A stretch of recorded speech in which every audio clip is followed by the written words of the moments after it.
Charlie lived his life as a warrior for truth and for freedom, every single day choosing to step into the arena armed with the Constitution, sparring through debate on the battlefield of ideas, fighting for the heart of our democratic republic and the unalienable rights endowed upon every one of us by our Creator. Charlie lived what our founders envisioned: freedom, the right to speak even when we disagree. Freedom. I may not agree with what you say, but I will fight to defend to the death with my very life your right to speak. Free speech is the foundation of our democratic republic. We must protect it at all costs, because without it, we'll be lost. Charlie knew this. He lived it. Charlie stood in the arena armed with superior arguments, with truth, reason, propelled and motivated by his love for God, his love for others, his love for our great nation.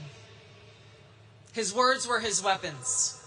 He slayed ignorance. He cut through lies, and he woke people's minds, inspired people's hearts, and imparted wisdom every day. Now, for those of us who knew Charlie, and even those of you who may never have had the chance to meet him in person, we all know and experienced how Charlie spoke with a calm courage, not asking, "What will God do for me?" but instead praying, "God, use me for your will." He showed respect and compassion for everyone, even those who opposed him, and I think especially for those who opposed him, he invited them to his table or on his show saying, "Let's talk." Sitting with Charlie here in Arizona at ASU last year, seeing and experiencing him in action was truly a sight to behold.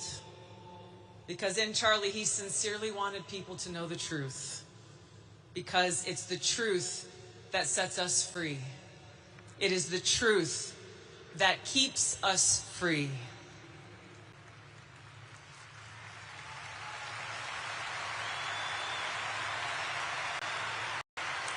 Now, Charlie, he chose our schools as his arena because he knows that they are meant to teach, to train our young people to think critically, to debate ideas, to test their strength through a clash of reason.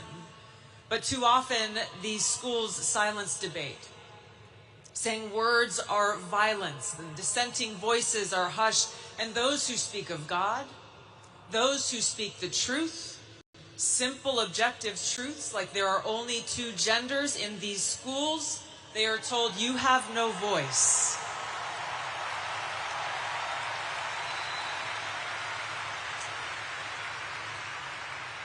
Charlie chose this arena to take these people head on, to challenge these institutions, these students and faculty, encouraging them to come, to speak honestly, bring your ideas, debate loudly, and think critically. And Charlie did this so well, he was winning, so much so that the forces of darkness, hate, and evil were threatened by him and tried to silence him. History shows this dark pattern that when ideas cannot withstand scrutiny, whether it's the ideology of so-called religious fanatics or political fanatics, their defenders, terrified that their weak ideas will be exposed for what they are, turn to intimidation, censorship, and violence. They kill and terrorize their opponents, hoping to silence them. But in this evil that we have experienced, that Charlie faced, their flawed ideology is exposed. Because by trying to silence Charlie, his voice is now louder than ever. His message is more powerful and impactful than ever. The truths that he spoke have spread hundredfold. Because Charlie was fearless. But where did his fearlessness come from? The answer lies in Corinthians. Therefore, be always of good courage, and know that while we are at home in the body, we are absent from the Lord. We are of good courage, I say, and prefer to be absent from the body and at home with the Lord. Therefore, we have as our ambition, whether at home or absent, to be pleasing to Him.